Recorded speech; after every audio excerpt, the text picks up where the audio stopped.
आप देख रहे हैं बिहार ग्राउंड न्यूज़ फास्ट और मैं हूँ संजीव। सबके जो निगाहें थी वो आखिरी चरण पे थी जो 1 तारीख को आज समाप्त हो गई है। जो बिहार के 8 लोकसभा सीट पे ये चुनाव हुई है वो है बिहार के 8 लोकसभा सीट। कौन कौन सी सीट है वो है आरा लोकसभा सीट, बक्सर, पाटलिपुत्र, पटना सहित काराकाट, नालंदा, जहानाबाद और सासाराम लोकसभा सीट। इसी विषय पे जो है हम विस्तार से बात करने वाले हैं। अभी हमारे साथ जुड़ चुके हैं रंजन जी। इन 8 लोकसभा सीट के जो हम लोग विश्लेषण करने वाले हैं। सबसे पहले हम बात कर लेते हैं आरा लोकसभा सीट से, जहां से बीजेपी से आर.के. सिंह है और इंडिया गठबंधन से जो है सुदामा प्रसाद है।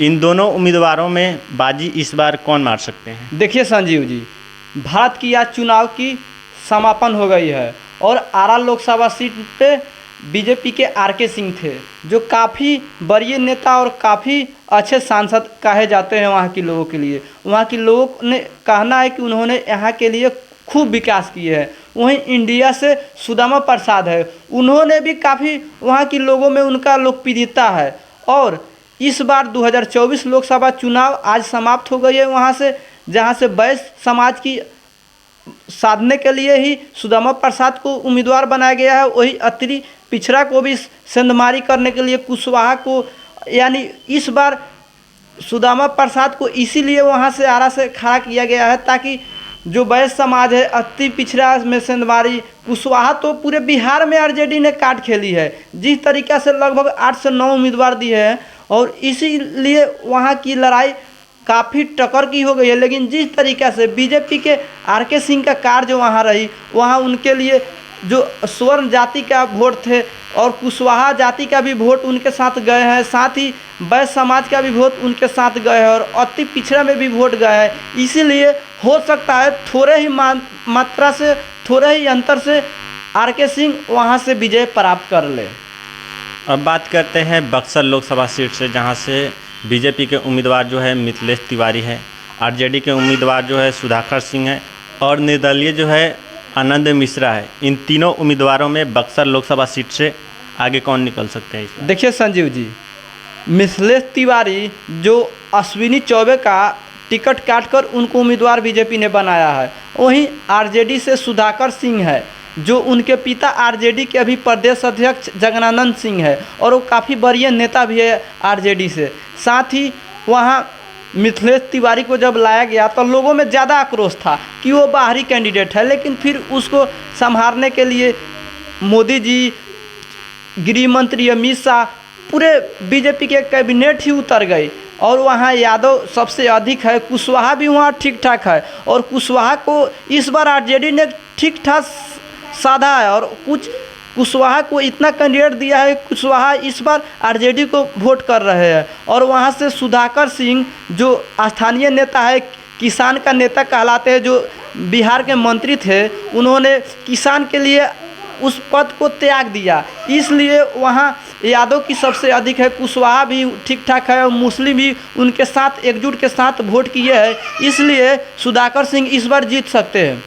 अब बात कर लेते हैं पाटलिपुत्र लोकसभा से, जहां से बीजेपी की ओर से रामकृपाल यादव है और इंडिया गठबंधन यानी कि आरजेडी की ओर से मीसा भारती है, जो पिछले 2 टर्मों से जो है मीसा भारती पीछा करते आ रही है। क्या इस बार जो है टक्कर दे पाएगी? देखिए संजीव जी, पाटलिपुत्र एक ऐसी सीट है जहां से इस बार मीसा भारती ने, उनके पिता लालू यादव और तेजस्वी उनके भाई, उन्होंने उनको जिताने के लिए अपनी पूरी क्षमता और पूरी निष्ठा के साथ प्रयास किए हैं। साथ ही रामकृपाल यादव जो कभी आरजेडी में ही हुआ करते थे, लेकिन जब उनको आरजेडी से टिकट नहीं मिला तो जाके बीजेपी में मिले और बीजेपी से वो लगातार 2 बार से सांसद भी बनते आ रहे हैं। लेकिन इस बार मामला वहाँ गरू हो गई है। जिस तरीक़े से बीजेपी के रामकृपाल यादव मोदी के लहर 2014 और 2019 में मात्र 40,000 वोटों के आसपास से जीते थे और इस बार तो लालू यादव को हराने वाला रंजन यादव को भी आरजेडी ने अपने में शामिल किया है। किसी तरह मीसा भारती को जिताने के लिए वहाँ काफ़ी प्रयास किया है आरजेडी ने और वहाँ सबसे अधिक आरजेडी के वोट है, जो तकरीबन 4,20,000 है। वहीं भूमिहार 3 लाख है।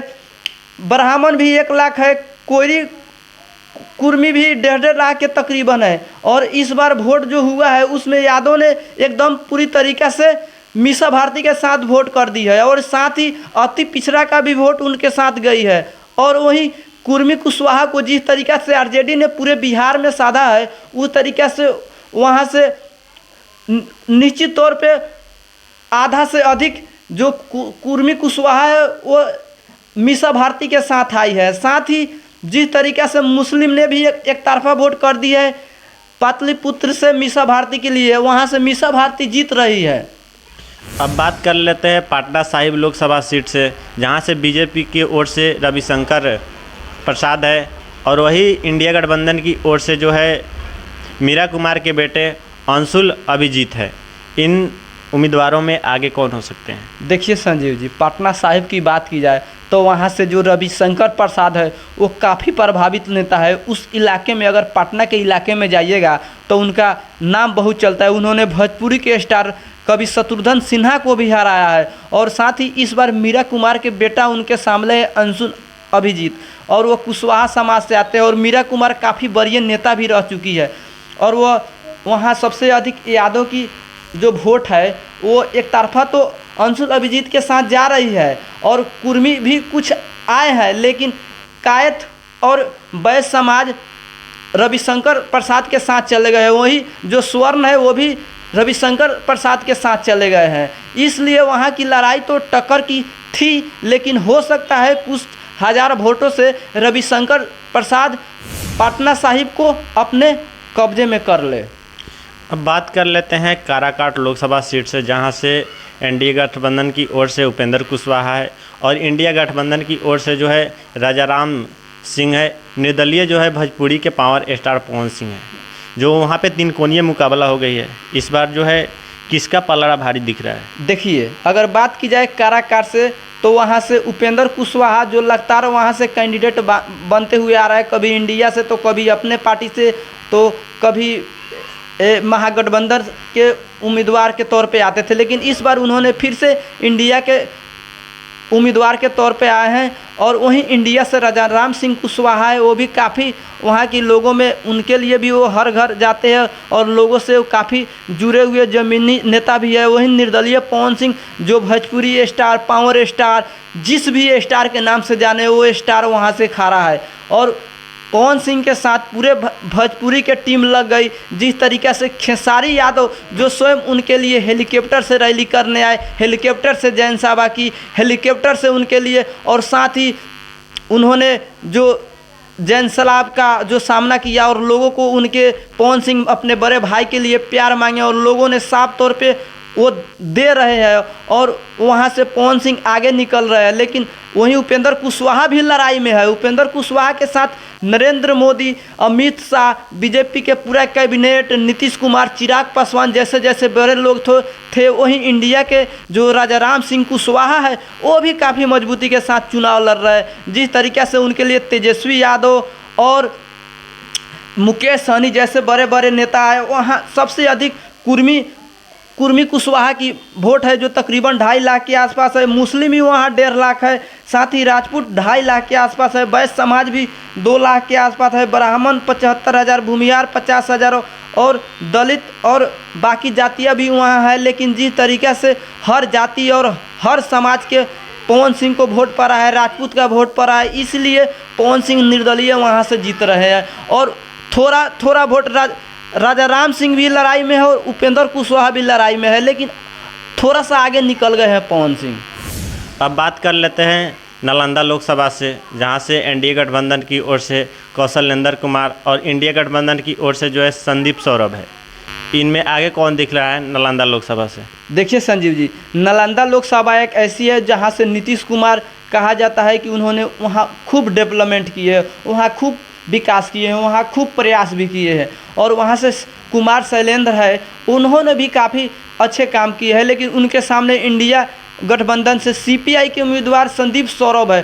कहा जाता है कि बिहार में अगर उनके जैसा अगर कोई विधायक हो जाए तो पूरे भ्रष्टाचारी को मिटा देंगे। जिस तरीक़े से पढ़े लिखे ईमानदार छवि के नेता है आपका संदीप सौरभ, यादव समाज से आते हैं, कहा जाता है कि वो हर किसान के लिए लड़ते हैं, शिक्षा के लिए लड़ते हैं, शिक्षकों के लिए लड़ते हैं, भ्रष्टाचारियों के खिलाफ लड़ते हैं। वहीं कुमार कौशलेंद्र भी काफ़ी सख्त के नेता है और वहाँ सबसे अधिक कुर्मी मतदाता तकरीबन 26%, वहीं 5 लाख के तकरीबन है। वहीं वहाँ 1.5 लाख के पास यादव भी मतदाता है और साथ ही पासवान का भी संख्या 1,30,000, वहीं वैश्य समाज भी लगभग 1.5 लाख के तकरीबन है। लेकिन वहाँ तो मान के चलिए कुर्मी में कुछ टूट हुई है और यादव लगभग पूरी तरीक़ा से चल गई है संदीप सौरभ के साथ, और पासवान ने भी आधा अधूरा इधर गई है, आधा अधूरा इधर गई है, और वैश्य समाज में कुछ वोट आई है संदीप सौरभ को और ज़्यादा वोट गई है कौशलेंद्र कुमार को, और इसीलिए थोड़ा वोट से कौशलेंद्र कुमार नीतीश कुमार के नाम पे इस बार जीत रहे हैं। वहाँ से जहानाबाद से एनडीए गठबंधन की ओर से जो है चंदेश्वर चंद्रवंशी है, इंडिया गठबंधन से सुरेंद्र यादव और बीएसपी से जो है अरुण कुमार है। इन तीनों उम्मीदवारों में आगे कौन दिख रहा है? देखिए संजीव जी, जहानाबाद एक ऐसी सीट है जो वहाँ स्वर्ण की संख्या काफ़ी अच्छी है, साथ ही वहाँ यादव की दबदबा है, और वहाँ पे जो अरुण कुमार है वो जो बीएसपी से है वो भी जो स्वर्ण जाति से आते हैं और चिराग पासवान के साथ थे, लेकिन वो कहते हैं मेरे साथ चिराग पासवान ने धोखा दिया है, और वहाँ पासवानों की भी काफ़ी अच्छी संख्या है। और सुरेंद्र यादव जो मात्र 2000 वोटों से 2019 में हारे थे, और चंदेश्वर चंद्रवंशी मात्र 2000 वोटों से जीते थे, लेकिन फिर भी इस बार जहानाबाद से एनडीए ने फिर चंदेश्वर चंद्रवंशी को उम्मीदवार बनाया है, और इस बार की लड़ाई तिनकुनिये हो गई है। वहाँ से जिस तरीक़ा से जहानाबाद से यादव पूरी तरीक़ा से सुरेंद्र यादव के साथ चली गई है, अति पिछड़ा का भी वोट उनके साथ चली गए हैं, और साथ ही जो पिछड़ा वर्ग है उनका भी वोट उनके साथ चली गई है। वहीं जो बीएसपी के अरुण कुमार है उनके साथ भी वोट गई है। जिस तरीक़ा से स्वर्ण की वोट गई है, और साथ ही उनके साथ पासवान का भी वोट चली गई है। जिस तरीक़े से चिराग पासवान के ऊपर उन्होंने धोखेबाज का आरोप लगाया था, और सुरेंद्र यादव भी मजबूत है, और यहाँ से हो सकता है कि लास्ट में सुरेंद्र यादव निकल जाए। जिस तरीक़े से 2019 में उन्होंने लगभग 2000 वोटों से मात पाई थी जब नरेंद्र मोदी की लहर थी, लेकिन इस बार तो नरेंद्र मोदी की लहर भी नहीं है और तेजस्वी की लहर चल रही है, जिसमें हो सकता है सुरेंद्र यादव जीत जाए। अब जो है हम लोग बात कर लिए आरा लोकसभा सीट, बक्सर, पाटलिपुत्र, पटना सहित काराकाट, नालंदा, जहानाबाद, और लास्ट जो बची हुई है वो है सासाराम लोकसभा सीट। सासाराम से जो है एनडीए गठबंधन से शिवेश राम है और इंडिया गठबंधन से मनोज कुमार है। इनमें आगे कौन दिख रहा है? देखिए, सासाराम कभी कहा जाता था कि मीरा कुमार का गढ़ है, लेकिन मीरा कुमार को अब वो भी चाहते थे कि इस बार मुझे टिकट मिले, लेकिन नहीं मिला। और वहीं शिवसेना को एनडीए यानी बीजेपी ने अपने जीते हुए प्रत्याशी छेदी पासवान का टिकट काट कर दिया है, जिससे वहाँ की पासवानों में कुछ नाराज़गी है। साथ ही इंडिया के जो उम्मीदवार हैं मनोज कुमार, वो उस तरीक़े से अपना कैंपेन नहीं कर पाए जिस तरीक़े से उनको करना चाहिए। और वहाँ से मीरा कुमार भी वहाँ से कहा जाता है काफ़ी सक्रिय नेता है, और मीरा कुमार वहाँ से जीते भी थे, लेकिन अब मीरा कुमार का दबदबा ख़त्म हो गया है, और कुशवाहा ने शिवेश राम के साथ वोट कर दी है। सवर्ण वहाँ सबसे अधिक 22% है, उन्होंने भी उनके साथ वोट कर दी है। इसीलिए वहाँ से शिवेश राम जीत सकते हैं और मनोज कुमार हार सकते हैं। मनोज कुमार का कैंपेन अच्छा नहीं चला था। बहुत बहुत धन्यवाद इस वीडियो को देखने के लिए। मिलते हैं अगले वीडियो में, जब तक के लिए जय हिंद।